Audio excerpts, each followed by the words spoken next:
चलते हैं किशन भगवान सिंह नियामी वाला दे बेटे सुखराज सिंह कोल। सुखराज सिंह जी तुसी की कहना चाहोगे? देखो जी, जो भी इस कांड दे विच वापरिया 2015 दे विच भाई साहब उत्थे सीगे, सारिਆਂ ਨੂੰ पता है, सारी संगत जिवें होया। बाकी जिन्नियां कि इन्होंने गल्लां कहियां वो कहण तो कुछ रह तां नहीं गया, पर फिर भी मैं कहना चाहुंदा कि सरकार इस विषय ते 6 सालां दी राजनीति करदी आई है। वो चाहे बादलों की सरकार सी, चाहे कांग्रेस की है, तो चाहे हुण दुबारा फिर कांग्रेस की दुबारा सरकार जी 4 महीने वास्ते बनी सी, क्योंकि इन्होंने भी मुद्दे उही तुसीं देखो भी बेअदबी के नाँ से जे सियासत 17 दे विच होई आ तो उन्हों का हाल देख लो। 17 तो बाद कैप्टन आउंदा गुटका साहब हत्थ 'च फड़ के सौं खांदा है, उन्हें इंसाफ नहीं दिता तो वह हाल देख लो।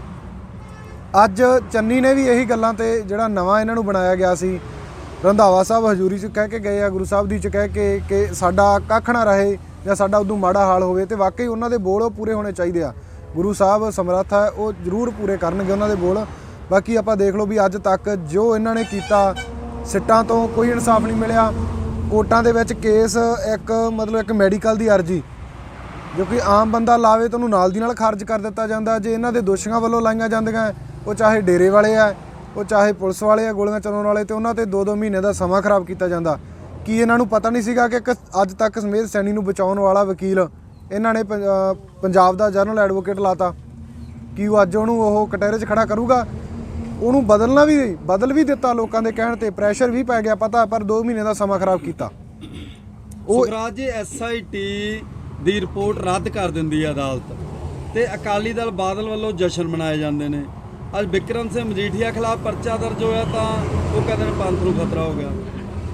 देखो जी, ਜਿਹੜਾ पंथ 2015 ਤੋਂ ਸੜਕਾਂ ਤੇ ਰੁਲ ਰਿਹਾ, ਬੇਅਦਬੀ ਥਾਂ ਹੋ ਰਹੀ ਆ, ਪੰਥ ਉਹ ਆ ਕਿ ਪੰਥ ਇੱਕ ਪਰਿਵਾਰ ਦੀ ਜਿਹੜੀ ਆਪਾਂ ਕਹੀਏ ਵੀ ਪਰਿਵਾਰ ਦੀ ਨਿੱਜੀ ਪ੍ਰਾਪਰਟੀ ਬਣ ਕੇ ਰਹੇਗਾ। ਬਾਦਲ ਪਰਿਵਾਰ ਦੀ ਗੱਲ ਕਰ ਰਹੇ ਤੁਸੀਂ, ਬਾਦਲ ਪਰਿਵਾਰ ਤੇ ਸਵਾਲ ਕੀਤਾ ਸੀਗਾ ਵੀ ਪੰਥ ਪੂਰਾ ਪੰਜਾਬ 'ਚ ਜੇ ਆਪਾਂ ਕਹੀਏ ਗੁਰੂ ਨਾਨਕ ਨਾਮ ਲੇਵਾ ਸਿੱਖ ਸੰਗਤਾਂ ਪੰਥ ਦਾ ਹਿੱਸਾ ਹੈ। ਗੁਰੂ ਸਾਹਿਬ ਤੇ ਕੋਈ ਆਂਚ ਜਾਂ ਗੁਰੂ ਸਾਹਿਬ ਦੀ ਬੇਅਦਬੀ ਦੀ ਗੱਲ ਹੁੰਦੀ ਆ, ਉਹ ਪੰਥ ਤੇ ਭੀੜ ਪੈਣੀ ਆ। ਕਿਸੇ ਨਿੱਜੀ ਕਾਰਨਾਂ ਕਰਕੇ ਕੋਈ ਕੇਸ ਪੈ ਜਾਣਾ ਆਪਣੇ ਆਪ ਤੇ, ਉਹ ਪੰਥ ਦਾ ਹਿੱਸਾ ਨਹੀਂ ਹੈ। ਸੋ ਉਹ ਸਰਕਾਰਾਂ ਦੇ ਇੱਕ ਰਾਜਨੀਤਿਕ ਪਾਰਟ ਆ, ਉਹਨਾਂ ਤੇ ਅਸੀਂ ਕਹਿਣਾ ਨਹੀਂ ਚਾਹੁੰਦੇ, ਪਰ ਅਸੀਂ ਜਿਹੜੀ ਗੱਲ ਕਰਦੇ ਹਾਂ ਕਿ ਬੇਅਦਬੀ ਦੇ ਨਾਂ ਤੇ ਜਿਹੜੇ ਰਾਜਨੀਤਿਕ ਲੋਕ ਸਿਆਸਤ ਕਰਦੇ ਆ, ਉਹ ਚਾਹੇ ਬਾਦਲ ਆ, ਚਾਹੇ BJP ਆ, ਚਾਹੇ ਆਪ ਆ, ਤੇ ਚਾਹੇ ਕਾਂਗਰਸ ਆ, ਕੋਈ ਵੀ ਆ, ਤਾਂ ਉਹਨਾਂ ਸਾਰਿਆਂ ਨੂੰ ਅਸੀਂ ਉਸੇ ਨਿਗਾਹ 'ਚ ਹੀ ਦੇਖਾਂਗੇ। ਜਿਹੜੇ ਬੇਅਦਬੀ ਕਰਨ ਵਾਲੇ ਆ ਸਾਡੇ ਲਈ, ਉਹ ਵੀ ਉਹਨਾਂ ਦੋਸ਼ੀਆਂ ਦੀ ਨਿਗਾਹ 'ਚ ਆ ਜਿਹੜੇ ਉਹਨਾਂ ਨੂੰ ਬਚਾ ਰਹੇ ਆ, ਉਹ ਵੀ ਸਾਡੇ ਲਈ ਉਸੇ ਲਾਈਨ 'ਚ ਖੜੇ। ਬੈਠਿਆਂ ਨੂੰ ਅੱਜ 21ਵਾਂ ਦਿਨ ਹੈ ਜੀ। 21 ਦਿਨਾਂ 'ਚ ਕੋਈ ਆਇਆ ਤੁਹਾਡੇ ਕੋਲ?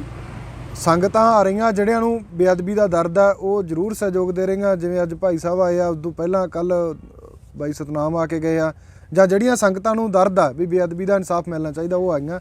ਪ੍ਰਸ਼ਾਸਨਿਕ ਅਧਿਕਾਰੀ ਜਾਂ ਜਿਹੜੇ ਕਹੀਏ ਕਿ ਸਰਕਾਰ ਦੇ ਨੁਮਾਇੰਦੇ ਆ, ਉਹ ਨਹੀਂ। ਜੇ ਇੱਥੋਂ ਲੰਘਦੇ ਆ ਤੁਹਾਡੇ? ਲੰਘਦੇ ਤਾਂ ਡੇਲੀ ਲੰਘਦੇ ਹੋਣਗੇ। ਕੋਈ ਨਹੀਂ ਆਇਆ? ਨਹੀਂ ਜੀ, ਪਹਿਲਾਂ ਆਉਂਦੇ ਸੀ 2015 'ਚ ਤਾਂ ਬਹੁਤ ਆਏ। ਉਦੋਂ ਫਿਰ ਵੋਟਾਂ ਲੈਣੀਆਂ ਸੀਗੀਆਂ, ਰਾਜਨੀਤਿਕ ਮੁੱਦਾ ਸੀਗਾ ਉਹਨਾਂ ਕੋਲ ਇੱਕ ਹੀ, ਤੇ ਸਰਕਾਰਾਂ ਬਣਾਉਣ ਲਈ ਹੋਰ ਕੋਈ ਮੁੱਦਾ ਨਹੀਂ ਸੀਗਾ। ਸਿਆਸੀ ਰੋਟੀਆਂ ਸਿੱਖਦੇ? ਬਿਲਕੁਲ ਜੀ। ਕੀ ਮੰਗ ਕਰਦੇ ਹੋ? ਮੰਗ ਇਹ ਹੈ ਕਿ ਇਨਸਾਫ ਆ ਜਿਹੜਾ ਸੰਗਤਾਂ ਦੇ ਏਕੇ 'ਚੋਂ ਨਿਕਲਣਾ। ਅਸੀਂ ਆਪੋ ਆਪਣੀਆਂ ਜਿਹੜੀਆਂ ਕਹੀਏ ਘਮੰਡ ਜਾਂ ਆਪਣੀਆਂ ਕੁਝ ਕੁ ਨਿੱਜੀ ਮਤਭੇਦ ਆ ਜਿਹੜੇ ਉਹ ਛੱਡ ਕੇ ਇਕੱਠੇ ਹੋਈਏ ਗੁਰੂ ਸਾਹਿਬ ਦੀ ਖਾਤਰ, ਤੇ ਸਾਨੂੰ ਜਿਹੜਾ ਇਨਸਾਫ ਆ ਉਹ ਏਕੇ 'ਚੋਂ ਨਿਕਲੂਗਾ। ਜੇ ਸਿੱਖ ਸੰਗਤਾਂ ਏਕੇ 'ਚ ਇਕੱਠੀਆਂ ਹੋਣਗੀਆਂ ਵੀ ਗੁਰੂ ਸਾਹਿਬ ਦੇ ਇਨਸਾਫ ਲਈ ਅਸੀਂ ਸਾਰੇ ਇੱਕ ਹਾਂ। ਜਥੇਬੰਦੀਆਂ ਆਪਣੀਆਂ ਘਰੇ ਆ, ਆਪਣੇ ਜਿਹੜੇ ਘਮੰਡ ਆ ਜਥੇਬੰਦੀ ਦੇ ਕਾਇਦੇ ਕਾਨੂੰਨ ਘਰੇ ਰੱਖ ਕੇ ਗੁਰੂ ਸਾਹਿਬ ਨੂੰ ਪੂਰਨ ਗੁਰੂ ਤੇ ਆਪਣੇ ਨਿਸ਼ਾਨ ਸਾਹਿਬ ਦੀ ਅਗਵਾਈ 'ਚ ਚੱਲ ਗਏ, ਤਾਂ ਅਸੀਂ ਜ਼ਰੂਰ ਆ ਜਿਹੜਾ ਇਨਸਾਫ ਲੈ ਸਕਾਂਗੇ। ਬੇਅਦਬੀ ਕਾਂਡ ਦੇ ਦੋਸ਼ੀ ਕਿਹਨੂੰ ਮੰਨਦੇ ਹੋ? ਉਹ ਤਾਂ ਸਪਸ਼ਟ ਆਈ ਸਾਹਮਣੇ ਆ, ਡੇਰਾ ਪ੍ਰੇਮੀ ਦੋਸ਼ੀ ਆ। ਡੇਰੇ ਦੀ ਪੁੱਛਗਿੱਛ ਹੋ ਚੁੱਕੀ ਆ। ਸਰਸਾ ਸਾਹਿਬ ਦੇ ਉਹਦੇ ਬੰਦੇ ਭਗੌੜੇ ਇਹਨਾਂ ਦੀਆਂ ਕੋਟਾਂ ਵੱਲੋਂ ਹੀ ਆ। ਜਿਹੜੇ ਇੱਥੇ ਸਾਡੇ ਲੋਕਲ ਬੇਅਦਬੀ ਵਾਲੇ ਸਾਡੇ ਨਾਲ ਦੇ ਪਿੰਡਾਂ ਦੇ ਆ, ਉਹਨਾਂ ਨੂੰ ਅੱਜ Z+ ਦਿੱਤੀ ਹੋਈ ਇਹਨਾਂ ਨੇ। ਦੇਖੋ ਜਿਹੜੇ ਪੰਥ ਰਤਨ ਦਾ ਖਿਤਾਬ ਲੈਣ ਵਾਲੇ ਨੇ, ਫਖਰ-ਏ-ਕੌਮ ਦਾ ਖਿਤਾਬ ਲੈਣ ਵਾਲੇ ਨੇ, ਉਹ ਨਹੀਂ ਮੰਨਦੇ ਵੀ ਡੇਰਾ ਪ੍ਰੇਮੀ ਦੋਸ਼ੀ ਨੇ। ਇਹ ਤਾਂ ਆਪਦੇ ਆਪ ਪੈਦਾ ਕੀਤੇ ਵਾਰਡ ਆ ਜੀ, ਇਹ ਤਾਂ ਘਰੇ ਜਿਹਨੂੰ ਮਰਜ਼ੀ ਦੇ ਚੱਲੋ, ਉਹ ਨਹੀਂ ਮੈਨੇ ਰੱਖਦੇ। ਤੇ ਗੋਲੀकांड ਬਹਿਬਲ ਤੇ ਕੋਟਪੁਰਾ ਗੋਲੀकांड ਦੇ ਦੋਸ਼ੀ ਕਿਹਨੂੰ ਮੰਨਦੇ ਹੋ? ਗੋਲੀकांड ਦੇ ਦੋਸ਼ੀ ਜਿਹੜੇ ਪੁਲਿਸ ਵਾਲੇ ਇਨਵੋਲਵ ਆ ਇੱਥੇ, ਉਸ ਟਾਈਮ ਦਾ ਗ੍ਰਹਿ ਮੰਤਰੀ ਵੀ ਦੋਸ਼ੀਆਂ 'ਚ ਆਉਂਦਾ, ਕਿਉਂਕਿ ਉਹਦੇ ਤੋਂ ਪੁਲਿਸ ਬਾਹਰ ਨਹੀਂ ਹੁੰਦੀ। DGP ਦੋਸ਼ੀ ਹੈ।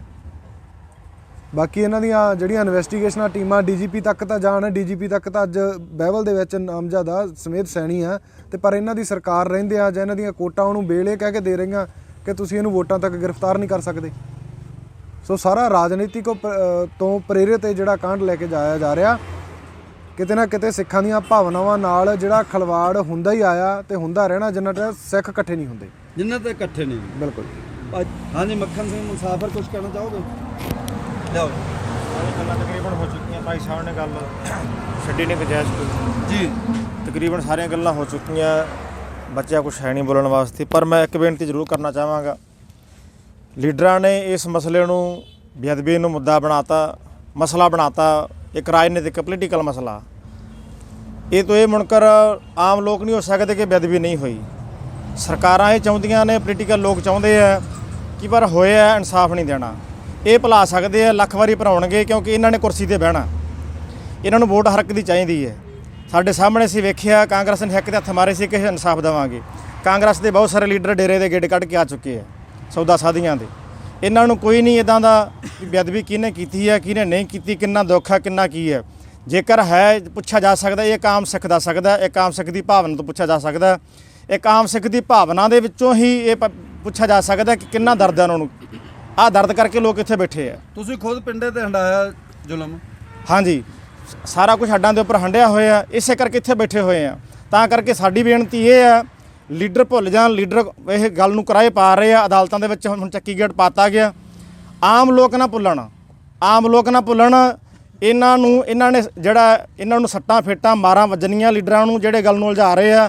ਪਰ ਸਾਡੀ ਹੱਥ ਬਣ ਕੇ ਬੇਨਤੀ ਹੈ ਲੋਕਾਂ ਨੂੰ, ਆਪਾਂ ਆਮ ਸਿੱਖ ਜਿੰਨੇ ਹੈਗੇ ਆ, ਗੁਰੂ ਗ੍ਰੰਥ ਸਾਹਿਬ ਮਹਾਰਾਜ ਤੋਂ ਬਿਨਾਂ ਸਾਡਾ ਕੱਖ ਵੀ ਨਹੀਂ ਹੈ। ਮੱਕੇ ਤੋਂ ਪਰਾਂ ਉਜਾੜ ਆ, ਸਾਡਾ ਗੁਰੂ ਗ੍ਰੰਥ ਸਾਹਿਬ ਮਹਾਰਾਜ ਤੋਂ ਪਰਾਂ ਉਜਾੜ ਹੈ।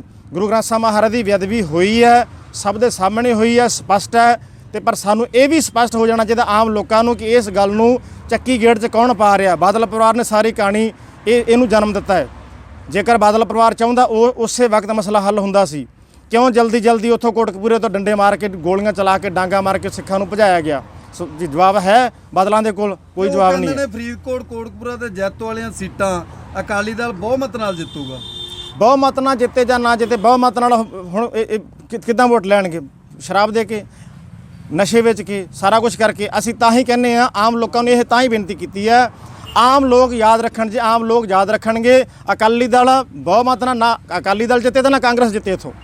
ਜੇ ਲੋਕ ਯਾਦ ਰੱਖਣਗੇ ਤੇ ਜੇ ਲੋਕ ਭੁੱਲ ਗਏ ਫਿਰ ਨਹੀਂ ਕੁਝ ਕਿਹਾ ਜਾ ਸਕਦਾ। ਨਵੰਬਰ 1984 ਨੂੰ ਅਤੇ ਜੋ ਖਾਲੜਾ ਜੀ ਨੇ ਰਿਪੋਰਟਾਂ ਇਕੱਠੀਆਂ ਕੀਤੀਆਂ, ਉਹ ਸਾਰਾ ਇੱਕ ਮੁੱਦਾ ਬਣਾ ਕੇ ਰੱਖ ਦਿੱਤਾ ਗਿਆ। ਬਾਦਲਾਂ ਨੂੰ ਨਵੰਬਰ 1984 ਯਾਦ ਆਉਂਦਾ। ਇਵੇਂ ਜੇ ਕਿ ਬੇਅਦਬੀ ਦਾ ਜਿਹੜਾ ਮਸਲਾ ਹੈ ਇਹ ਸਾਰਾ ਉਵੇਂ ਯਾਦ ਆਉਣਾ।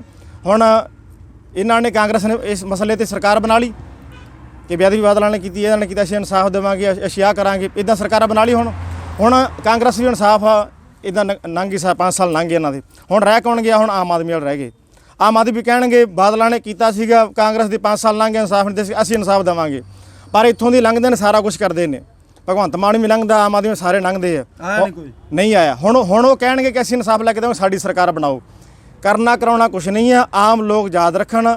ਇਸ ਕਰਕੇ ਗੁਰੂ ਗ੍ਰੰਥ ਸਾਹਿਬ ਮਹਾਰਾਜ ਦੇ ਮਸਲੇ ਦੇ ਉੱਪਰ ਜੇਕਰ ਅਸੀਂ ਪ੍ਰੈਸ਼ਰ ਗਰੁੱਪ ਬਣਾ ਸਕਦੇ ਹਾਂ, ਪ੍ਰੈਸ਼ਰ ਕ੍ਰੀਏਟ ਕਰਾਂਗੇ, ਤਾਂ ਜਿਹੜੀ ਗੱਲ ਤਾਂ ਤੱਕ ਪਹੁੰਚਣੀ ਆ।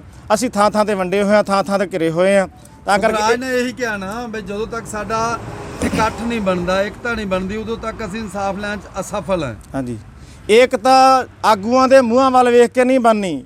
ਆਗੂਆਂ ਦੇ ਮੂੰਹਾਂ ਵੱਲ ਵੇਖ ਕੇ ਏਕਤਾ ਨਹੀਂ ਬਣਨੀ। ਆਗੂਆਂ ਨੇ ਨਾ ਇੱਕ ਥਾਂ ਤੇ ਬਹਿਣ ਦੇਣਾ, ਨਾ ਉਹਨਾਂ ਨੇ ਬਹਿਣਾ। ਆਮ ਲੋਕਾਂ ਨੂੰ ਇੱਕ ਥਾਂ ਤੇ ਬਹਿਣਾ ਪੈਣਾ, ਜੇਕਰ ਉਹ ਗੁਰੂ ਸਾਹਿਬ ਮਹਾਰਾਜ ਨੂੰ ਸਮਰਪਿਤ ਆ। ਤਾਂ ਜੇਕਰ ਉਹ ਆਗੂ ਨੂੰ ਸਮਰਪਿਤ ਹੈ ਫਿਰ ਤਾਂ ਜਿੱਥੇ ਬੈਠੇ ਠੀਕ ਆ ਉਹ। ਜੇ ਗੁਰੂ ਸਾਹਿਬ ਮਹਾਰਾਜ ਨੂੰ ਸਮਰਪਿਤ ਹੈ ਫਿਰ ਉਹ ਇੱਕ ਥਾਂ ਤੇ ਆਉਣ, ਉਹਨਾਂ ਆਗੂਆਂ ਨੂੰ ਵੱਡਿਆਂ ਨੂੰ ਪਾਸੇ ਕਰ ਦੇਣ ਤੇ ਗੁਰੂ ਸਾਹਿਬ ਮਹਾਰਾਜ ਨੂੰ ਸਿੱਧਾ ਮਹਾਰਾਜ ਸੰਪਰਕ ਵਿੱਚ ਆਉਣ ਤੇ ਇਸ ਗੱਲ ਦੀ ਆਵਾਜ਼ ਬੁਲੰਦ ਕਰਨ ਕਿ ਅਸੀਂ ਇਨਸਾਫ ਚਾਹੁੰਦੇ ਆ।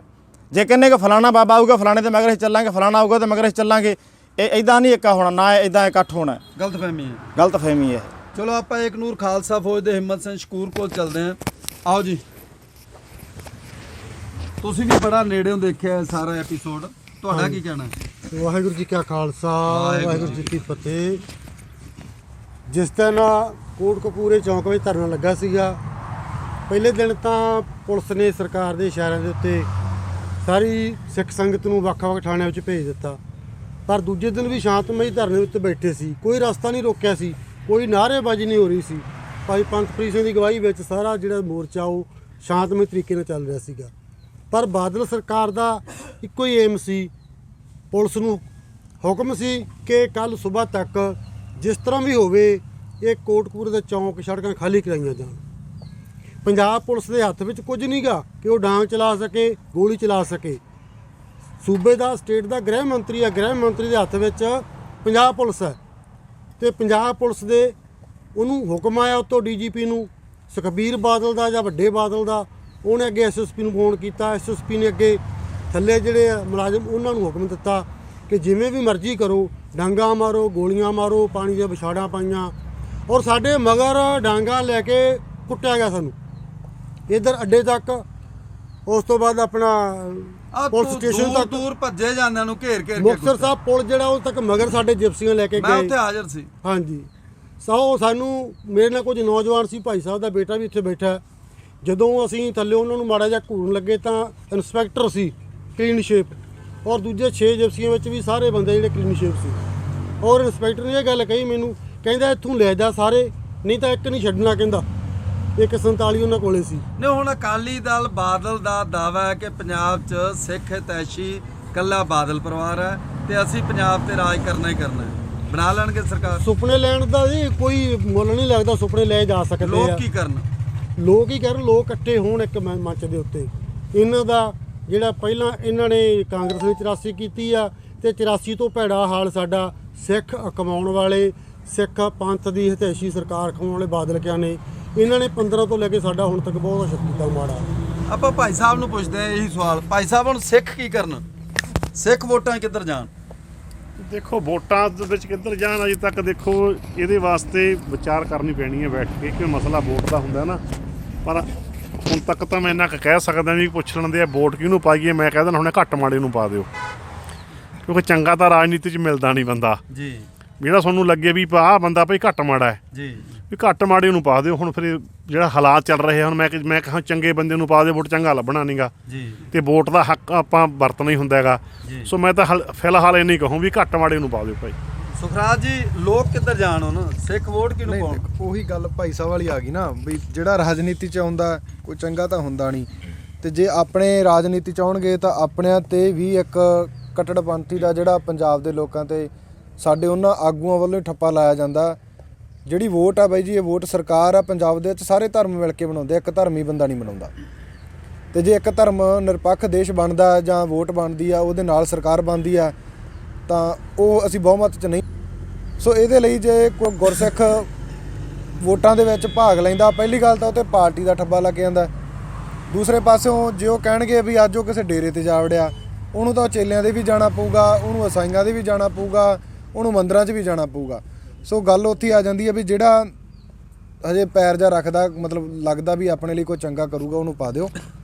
ਉਹਦੇ 'ਚ ਸਿੱਖ ਆਪ ਸਾਰੇ ਜਾਣਦੇ ਆ, ਪੰਜਾਬ ਵਾਲੇ ਪੰਜਾਬ ਵਾਸੀ ਜਾਣਦੇ ਆ। ਜਿਹੜਾ ਤੋਂ ਬਾਅਦ ਵੋਟ ਤਾਂ ਹੀ ਬਣਦੀ ਹੈ ਵੀ 18 ਸਾਲ ਤੋਂ ਬਾਅਦ ਬੰਦਾ ਮੈਚੁਰ ਹੋ ਜਾਂਦਾ, ਉਹਨੂੰ ਅਕਲ ਆ ਜਾਂਦੀ ਹੈ।